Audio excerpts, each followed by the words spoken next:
It's great to be with you today as we continue our journey through Lent called Rhythms, as we seek to find those deeper sacred rhythms amidst the rhythms of life. And I need this series. Just the other day, it started raining and I was totally caught by surprise. And I realized it was because I had spent the entire day without once looking up at the sky and noticing what was going on around me. My gaze had totally been on myself. Probably my phone actually is where my gaze really was, with an email inbox that buzzes and news algorithms that try their best to make me buzz. I'd been pulled into the center of my own universe for a little while. And it was in that moment that I felt this gentle nudge, that whisper that reminds us, saying there's something more. Look up. It's raining. Pay attention. And in this series, that's what we're exploring, these sacred rhythms that help us pause and look up and remember there's more amidst this life, this deeper cadence that's available to us, to remind us of that and to remind us, apparently, that there's a sky up there also, and we need that. So today we're talking about this practice that helps us lift our gaze from ourselves, the practice of worship.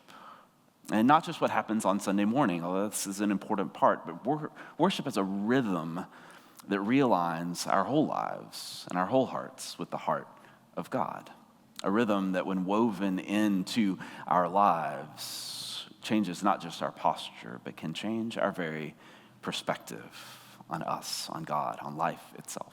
And so when we hear that word worship, we may think of gathering today like this in the sanctuary, singing, praying. Maybe all we can think of is the song Oceans when we think of worship. Bless your heart if that's you. These are all expressions of worship and beautiful parts of it, but at the center is something deeper.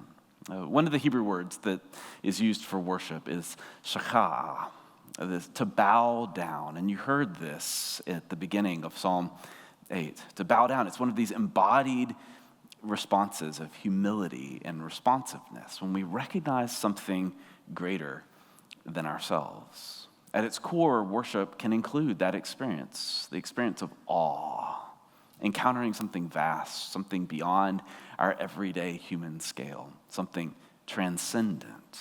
And that experience is powerful.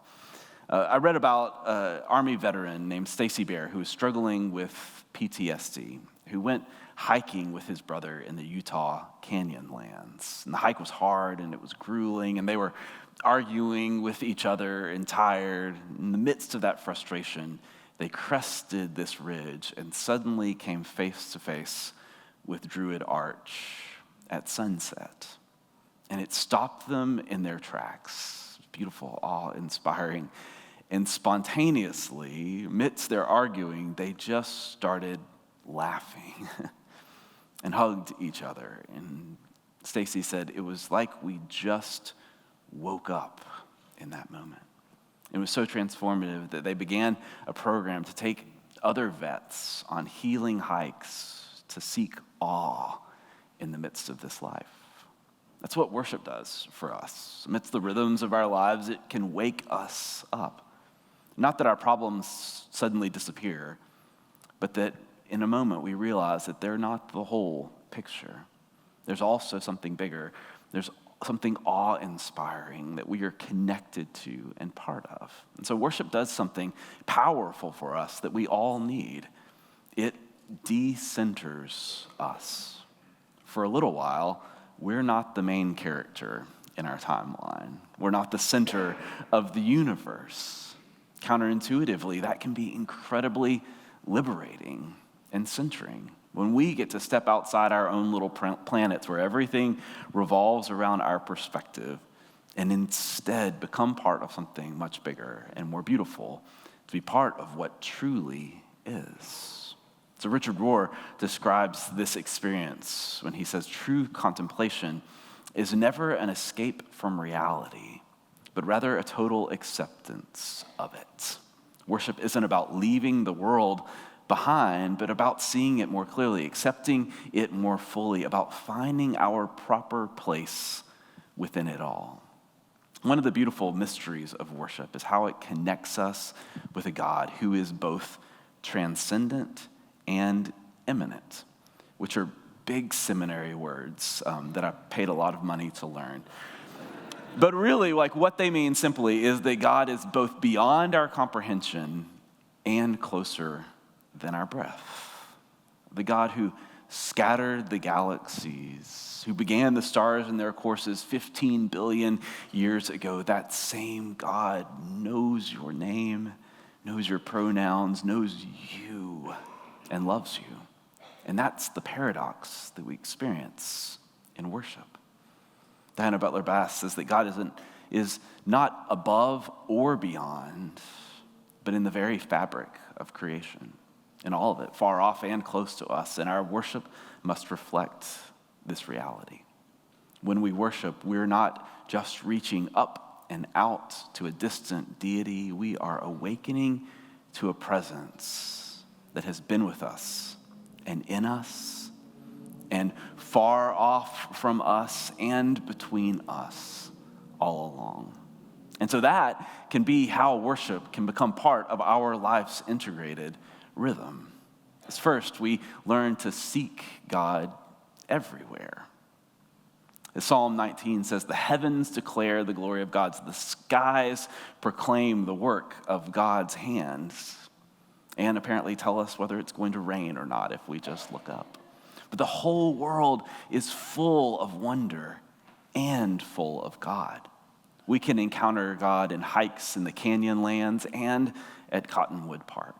We can encounter God in laughter with friends, in silent moments with ourselves, in those moments where the sky is impossibly blue and beautiful and we notice. These are all invitations to worship the transcendent and immanent God. Catherine of Siena wrote it this way 700 years ago. She wrote, "All has been consecrated. The creatures in the forest know this.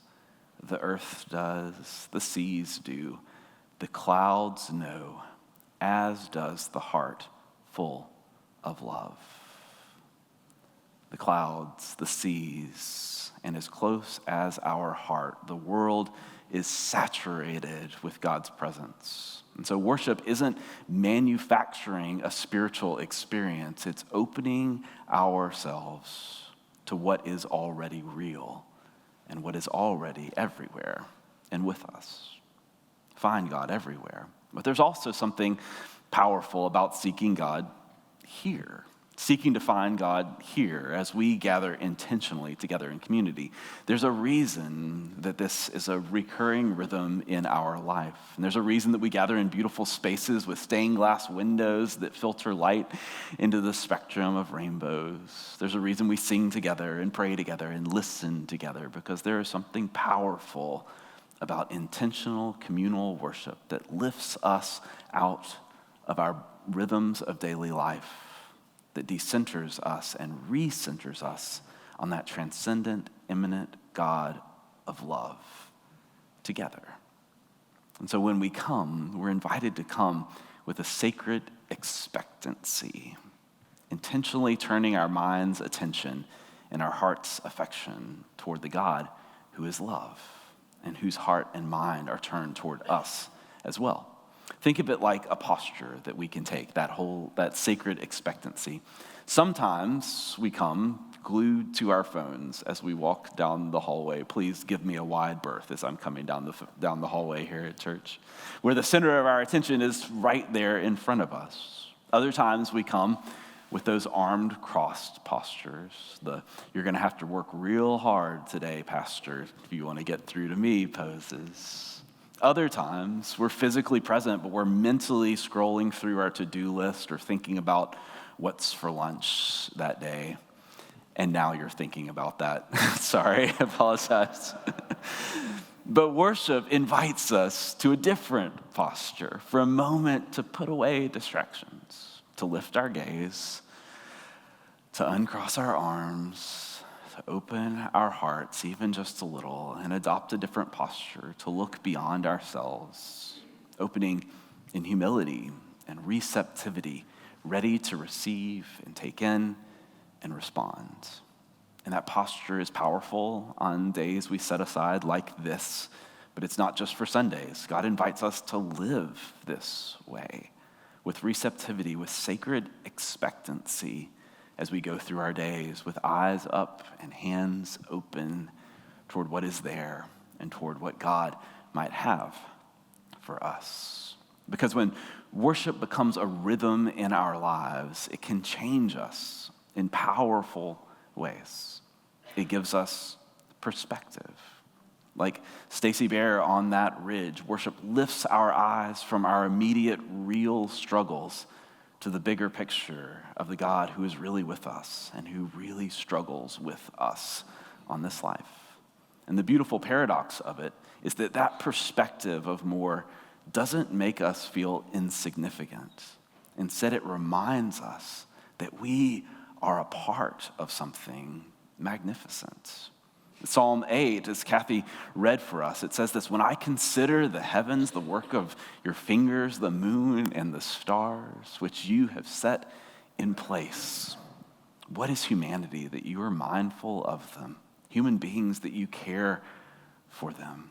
Yet you have crowned them with glory and honor and made them rulers over the works of your hands, for better or worse, right? We're not the center, but we're not nothing either. We are deeply loved participants in a grand story that our story is a part of. The second thing that worship gives us is that worship connects us. It gives us connection. It connects us to God, to each other, to the world, to people of faith across time and space. We don't worship alone. Here we gather as a diverse but connected community of different stories and perspectives, forming together a more connected and complete image of God than any of us could alone. And this brings us to the third and perhaps the most transformative way that worship changes us, is that worship moves us to action. True worship naturally overflows in our life in justice, mercy, and kindness, and humbly walking with God. There's a fascinating Hebrew word that helps us understand this connection, another word that's used for worship in the Hebrew. It's avodah. In Hebrew, this single word can mean three different things: work, worship, and service. It's the same word that's used in Exodus for the Israelites' hard labor in Egypt, avodah, and their worship of God after they were set free. It's the same word used for priest service in the temple and for the everyday work of farmers in the fields. In Hebrew thinking, these weren't separate categories. Work could be worship, and worship was meant to be service, and service was meant to be our daily work. They were all bound in this beautiful integrated concept of avodah. The Rabbi Abraham Joshua Heschel, who marched with Dr. King at Selma, embodied this integrated understanding of avodah. He called his justice work praying with my feet. And he said that prayer is meaningless unless it is subversive. That is, unless it leads us into this work and challenges the status quo and leads us into action, unless it changes us in this integrated life, this new rhythm. We find this in this verse that you may have heard if you've been around here before this week. You may have heard us talk about Micah 6:8, this verse that says, do kindness, do justice, love kindness, walk humbly with God. A profound verse, and one that if you ever see Pastor Kathy in a t-shirt, probably has that verse somewhere on it, right? But this verse comes out of a conversation about worship. In Micah 6, the people are asking what kind of worship God wants from us. Micah 6 and 7 says, with what shall I come before the Lord and bow down before the exalted God? Shall I come before God with burnt offerings? Will the Lord be pleased with thousands of rams, with 10,000 rivers of olive oil? They're escalating these offerings, asking, how extravagant and grand must our worship be? And God's response cuts through it all. Micah 6:8 begins, God has shown you, O mortal, what is good, which is Bible speak for listen, y'all, I told you. Listen, y'all, I told you what is good. What does the Lord require of you?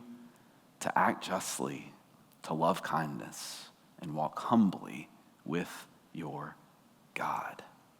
God isn't saying that worship doesn't matter, but God is saying that true worship, worship that aligns us with the heart of God, doesn't stay in the sanctuary. It spills out into our lives. It transforms how we treat people. It realigns our priorities. Worship decenters us, and in humility, recenters us in what God truly wants for us and us together. It becomes a deeply integrated rhythm of awe that leads to action, of receptivity that leads to resilience, of prayer that leads to powerful transformation. Walter Brueggemann says simply, worship that does not lead to neighborly compassion and justice cannot be faithful worship. If our encounter with God doesn't change how we live in the world, then I have to question whether I've truly encountered God at all. That's part of why I love being among you and why we keep worshiping and keep working side by side. It is avodah. It's worship that becomes our work and work that becomes our worship when it is done in service to God's dream for the world. That's what happens when we're decentered through worship. We realize that God loves not just us, but all people. We see that our neighbors' struggles are as important and matter as much as our own. We understand that there are systems that benefit some while harming others that aren't aligned with God's dream for the world. Worship calls us higher and sends us out to do justice. And our work for justice leads us back to recenter ourselves in that higher dream, to find the empowerment that we find in that higher power, to find our awe that leads to action through worship. Our worship and justice are both expressions of the same love, both part of the same avodah, fueling and strengthening each other because they are both part of a sacred rhythm of decentering from ourselves and recentering in God's love. And so, friends, worship helps us find our proper place, to decenter from that pull that pulls us into ourselves and recenter ourselves in the bigger story of God's love and justice in the world and God's love for us as well. And so this Lenten season, I want to invite you to rediscover that rhythm of worship. We'll have an opportunity next week on Palm Sunday to center ourselves in worship, and throughout Holy Week as well to gather there. But it's not just here, too. Step aside from Planet U for a little while and encounter the God who is both immanent with you and transcendent, is bigger. And let that encounter transform the way that you see God, yourself, and everyone and everything around you. Take these rhythms with you as you make the practice of worship a heartbeat that pulses through your days. So I want to invite you to a couple of things over these next weeks to make space for intentional worship, whether it's making intentional time to come to church or setting aside time at home or amidst your life to find some sacred moments throughout the day to intentionally turn your attention up and out toward God. Come to that moment with expectancy. Come ready to encounter something beyond yourself. It doesn't have to be complicated. Just show up to your own life. All is consecrated. God is there. Second is this: stay present. Stay present to God in those everyday moments. Practice noticing the sacred amidst the ordinary. The sunrise that stops you in your tracks, the kindness of a stranger, the beauty of creation, rain in the sky. These are all invitations to look up, look out, invitations to worship. And third, let it spill out from the sanctuary of your life. Live it out. Live out your worship through justice and kindness and humility. Remember, avodah, that worship and work and service are all connected. Let your encounter with God reshape how you see and you treat others, and let your work lead you back to worship, to seek out the God who is with you and who calls us higher.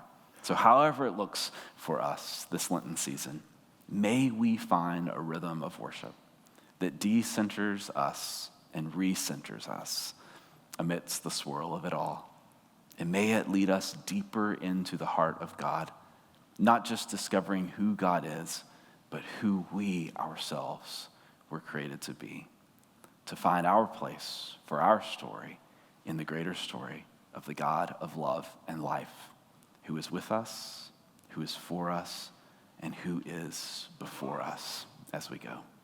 Let's pray together.